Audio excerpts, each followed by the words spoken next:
Ал міне кімде алып баратыр мына жігіттерді біздің. Жақсы жігіттер. Міне 11 қаңтаршы резиденция көрместеген алып баратыр міне. Наурызбай соттан. Міне полициялар топырлап жүр. Ерболат не айтасың енді? Не айтып жібересің?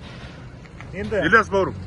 86-да желтоқсаншыларды осылай соттаған болатын. Өлім жазасына дейін кесті мысалы. Солардың бәрі қазір батырлар. Бұлар да қаңтар батыр болады. Осы сөзімді естеріңізге сақтаңыздар. Бұйырса. Қазір девальвация келе жатыр дейді. Бұйырса күзде мына бюджетниктің ақшасы бітеді. Полицияға төлейтін ақшалар қалмайды. Сол кезде көреміз. Не болады? Ильяс мына кімнің інісі, туған інісі? Кімнің? Нұртастың. Сотталып кеткен. Не айтамыз енді? Қаңтаршылар үшін келдік. Туған бауырымыз үшін келдік. Сотқа қатыстық. Енді мен әділ шешім болды деп айта алмаймын, өйткені мен елім жерімде көшеге шыққан адамдар, бұлар ешнәрсені қиратып жойратқан жоқ.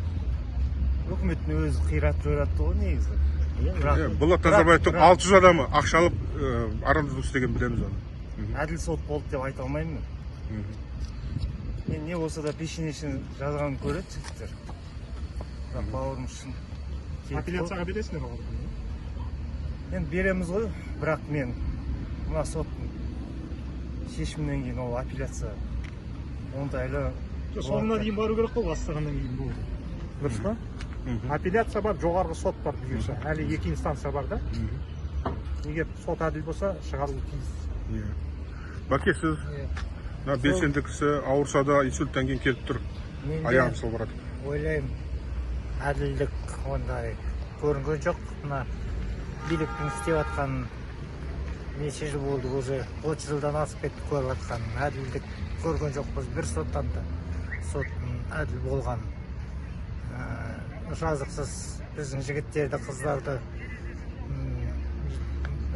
зорлағаны, зорлық көрсеткендері аз болып, тағы да соттап жатыр. 10 жылдан, 8 жылдан, 5 жылдан. Енді мынада кішкене наразылық аз болды халықта. Бірақ жайдан жай көбісіне жастарымызды соттап зерттеуіне келіспейміз. Әділдік жоқ деп айтамыз Қазақстанда. Осындай жағдай қалайық біліп отырсын деп сіздерге салып жатырмыз бәрін.